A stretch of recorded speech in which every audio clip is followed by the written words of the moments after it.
Salut à tous. Eh ben aujourd'hui on va parler de quoi? Des distances d'arrêt. Hop hop hop, c'est parti.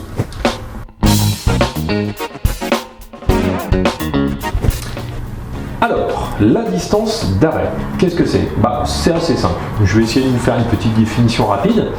La distance d'arrêt, c'est la somme de la distance du temps de réaction plus la distance de freinage du véhicule. Alors si vous avez oublié ce qu'est la distance de temps de réaction, vous avez juste à cliquer hop, sur la vidéo qui est là, c'était la précédente vidéo, un petit rappel, ça fait jamais de mal. Alors la distance d'arrêt, dans les séries de codes, là encore, souvent on va vous demander d'estimer à peu près cette distance. Donc pour ça, on va refaire un calcul. À l'image de ce qu'on avait fait pour les temps de réaction, on a un calcul qui est simplissime. Je vous prends tout de suite un exemple à 50 km/h. Donc je note 50 km/h sur mon tableau. 50 km/h. Je suis désolé, il couine. Je reprends le chiffre des dizaines, à la même image que ce qu'on faisait pour calculer les distances de temps de réaction. Donc je prends le 5 de 50. Je vais le multiplier par lui-même. Donc 5 x 5 me donne 25 mètres. Je sais donc que à la vitesse de 50 km/h, mon véhicule, excusez-moi, mon véhicule mettra environ 25 mètres à s'arrêter. Vous avez remarqué, j'ai encore dit environ. Ah ouais, parce qu'il y a des choses qui vont pouvoir modifier un petit peu la distance quand même. Alors, plusieurs facteurs, donc, comme je vous le disais, peuvent changer légèrement votre distance d'arrêt. Je dis légèrement, mais il y a des facteurs qui peuvent allonger grandement cette distance d'arrêt. Un des premiers facteurs, c'est le conducteur lui-même. Forcément, un conducteur qui est inattentif, qui règle son GPS, qui est en train de répondre à des textos, quelqu'un qui, je sais pas, est distrait par quoi que ce soit, par son voisin qui lui parle, peu importe, forcément, un conducteur qui ne va pas être attentif va avoir un grand risque d'avoir un temps de réaction plus long. Donc je vous rappelle, la distance d'arrêt, c'était bien le temps de réaction plus la distance de freinage de la voiture. Donc forcément, si le temps de réaction est allongé, la distance d'arrêt totale est allongée également. Indéniablement, votre vitesse va également faire varier votre distance d'arrêt. Regardez.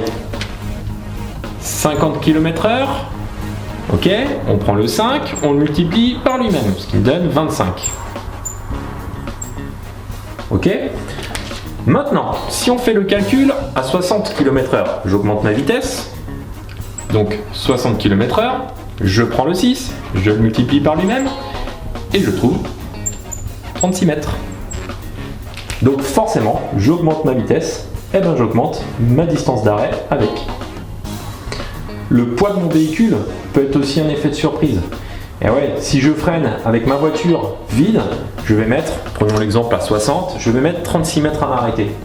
Oui, mais si ma voiture, je vais lui mettre par exemple tout un tas de parpaings dans le coffre, d'accord, plus un passager à côté de moi, plus 2 passagers à l'arrière, forcément là, on n'est plus du tout dans la même cuisine. Hein.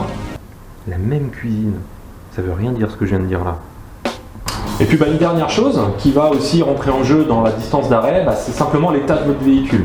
Forcément, si vous avez des pneus lisses, ou en tout cas bien avancés dans leur usure, des freins défaillants, ou en tout cas bien avancés dans leur usure, des suspensions défaillantes, ou en tout cas, vous avez compris, mais forcément, là, vous allez vous retrouver avec un véhicule qui va avoir plus de difficultés à s'arrêter. C'est la même chose, ma distance d'arrêt sera allongée très certainement. Alors, petite parenthèse, tout à l'heure, je vous parlais de la distance d'arrêt sur sol humide. Je vous avais dit que j'y reviendrai. Alors, l'estimation que l'on fait là, du 5 x 5, 25 à 50 km/h, donc distance d'arrêt de 25 mètres, on est d'accord, ça c'est bien sûr sol sec. Alors, je l'ai réécrit pour que vous compreniez bien le calcul. Donc, 5 à 50 km/h, pardon. 5 x 5 égale 25 mètres. Donc sur sol sec, je mets 25 mètres à m'arrêter. Ça, c'est ce qu'on a vu. Maintenant, quand vous connaissez ça, vous pouvez assez facilement faire une estimation de la distance d'arrêt sur sol humide. Pour ça, c'est pas compliqué. Le résultat de 25, vous allez simplement lui ajouter sa moitié. Donc la moitié de 25. Je vous écoute, c'est... Bon, je vous laisse calculer.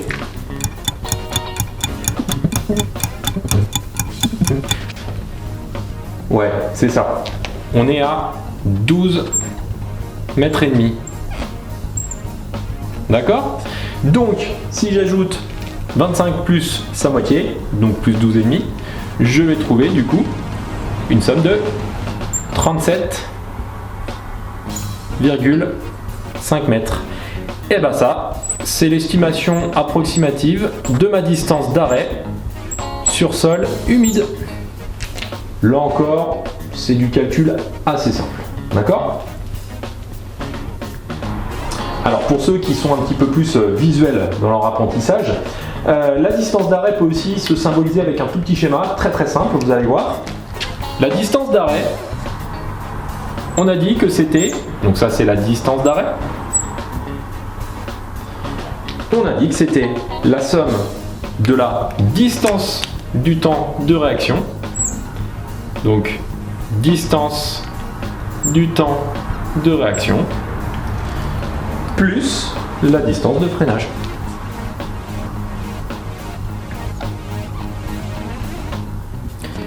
D'accord? Distance d'arrêt, c'est la distance du temps de réaction plus la distance de freinage. C'est vraiment un jeu d'enfant à comprendre. Voilà, j'espère que cette vidéo vous aura plu. C'est terminé là pour l'instant pour aujourd'hui. J'essaye de vous préparer encore des petites choses. Voilà, n'hésitez pas à revisionner cette vidéo si vous avez encore des questions sur ces distances d'arrêt, ces distances de temps de réaction. Voilà, il y aura encore des petites infos qui vont arriver très prochainement. Voilà, je vous tiens informé et puis écoutez, je vous dis à très bientôt. Bye bye.